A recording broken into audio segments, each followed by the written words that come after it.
Bonjour à toutes, bonjour à tous et bienvenue dans cette troisième vidéo qui s'adresse aux personnes souffrant d'un trouble du comportement alimentaire dans ce contexte particulier de confinement.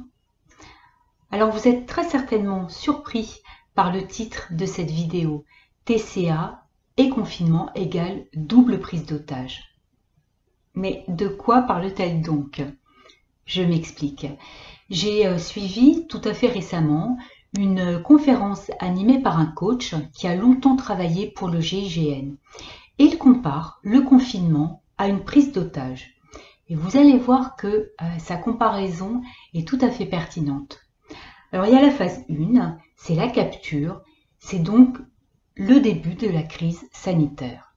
La phase 2, c'est la détention, qui correspond à ce qu'on vit aujourd'hui, le confinement. La phase 3, c'est la libération, c'est ce vers quoi on tend, le déconfinement qui, a priori, devrait intervenir le 11 mai prochain. Alors, eh bien oui, ce confinement a vraiment un impact psychologique et émotionnel fort parce qu'on bascule vers quelque chose d'instable, d'insécurisant, d'inconnu. Cet impact est violent également parce qu'il nous prive de nos besoins élémentaires. Avec les restrictions alimentaires, on peut toujours se nourrir, bien sûr, mais faire les courses est devenu plus compliqué.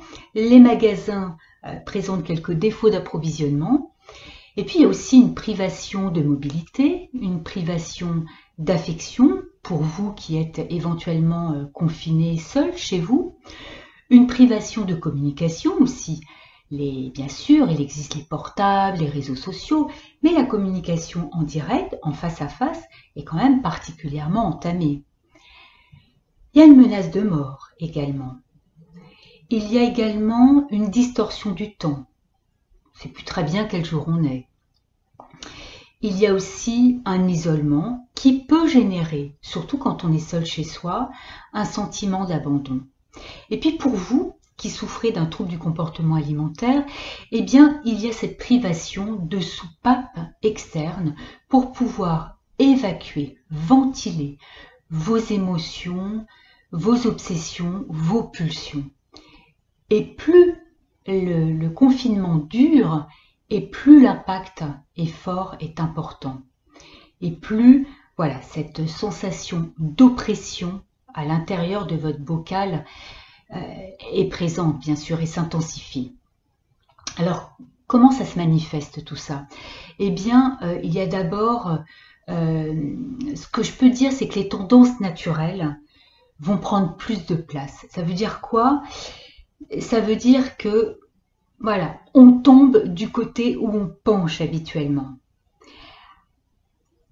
Alors au niveau des comportements, eh bien ça donne que vos comportements vont devoir se réorganiser en fonction du contexte, du cadre, si vous êtes seul ou entouré de proches, et puis ils vont s'exacerber.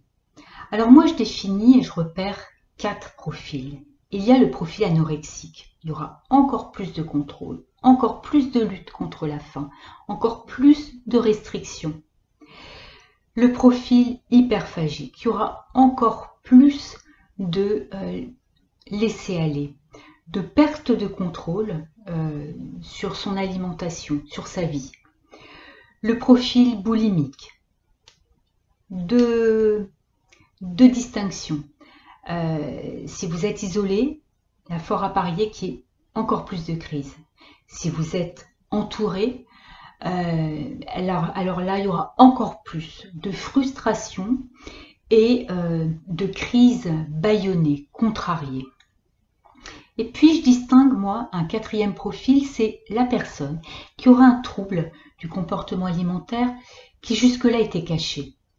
Le confinement opère comme un arrêt sur image et que le comportement dysfonctionnel qui était peut-être passé inaperçu jusque-là aux yeux de vos proches, là le confinement risque de le révéler. Votre obsession de la balance, votre obsession des calories, le fait de sauter des repas, avoir une assiette un peu trop réduite ou au contraire surabondante, une activité sportive à outrance dans votre chambre, etc., etc. Et ces comportements exacerbés, ils ont du coup des conséquences. Ça va induire des troubles au niveau du sommeil, de la concentration. Ça induit aussi encore plus de retrait social, encore plus que ce que vous pourriez connaître en termes de confinement social, avec vraiment ce repli, cette fuite qui s'amplifie. Ça induit aussi des perturbations dans vos relations avec votre famille, vos proches. Ça induit aussi des modifications du caractère, avec une grande irritabilité et des accès de colère inexplicables et injustifiables. Soit vous allez plutôt vous positionner en victime, ouais, c'est pas juste, vraiment, voilà, ce que je subis. Bon, ça c'est la victime, ou au contraire en persécuteur, et vous allez être extrêmement colérique, oui, et puis très difficile avec vos proches. Je fais référence là, entre la victime et le persécuteur, au triangle de Karpman pour ceux qui connaissent. Alors, que faire? Comment faire? Quelles clés? Quels conseils vous apporter? Il faut que vous vous représentiez exactement ce que vous vivez. Vous êtes sur votre bateau et vous traversez une tempête. Et je peux vous assurer que quand on traverse une tempête, il n'y a qu'une seule préoccupation qui prévaut, c'est votre survie. Et le mot n'est pas exagéré. En d'autres termes, c'est de traverser cette tempête avec le minimum de casse.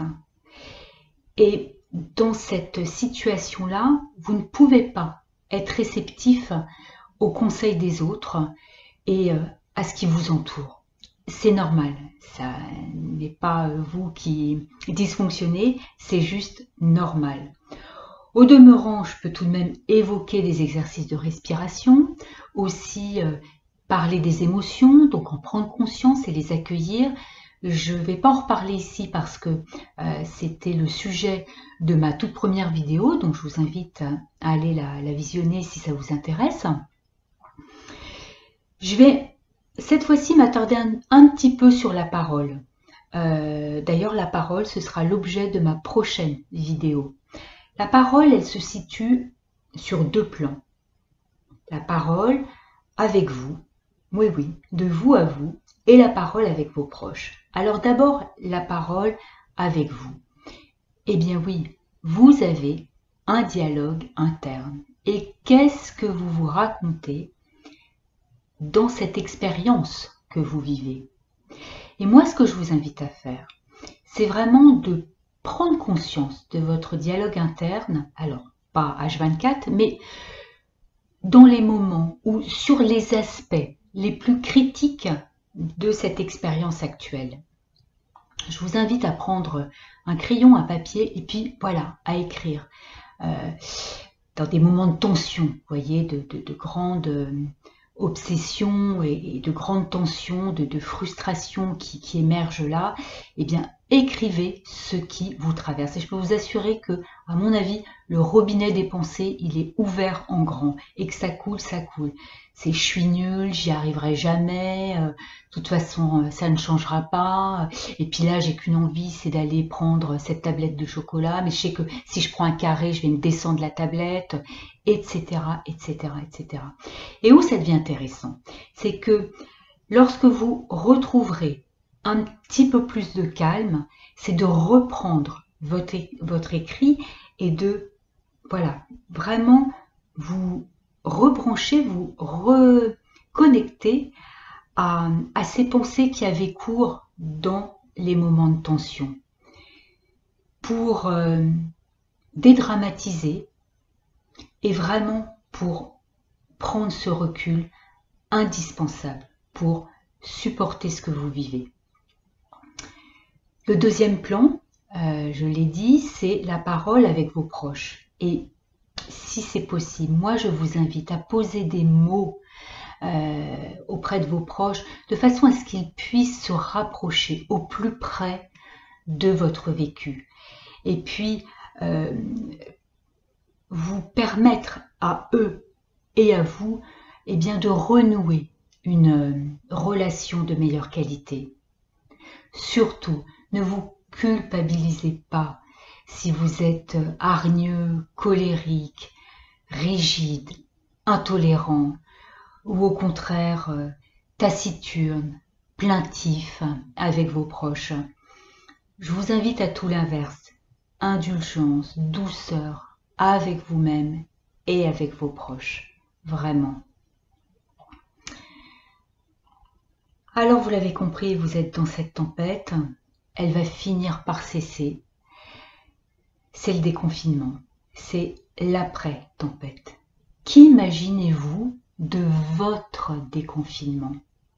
Il faut vraiment se représenter que ce déconfinement va intervenir après une longue période d'angoisse, de doute, de désespoir, d'espoir contrarié, de charge émotionnelle, de concentration énergétique intense, et que ça induit une fatigue physique et psychique très très forte.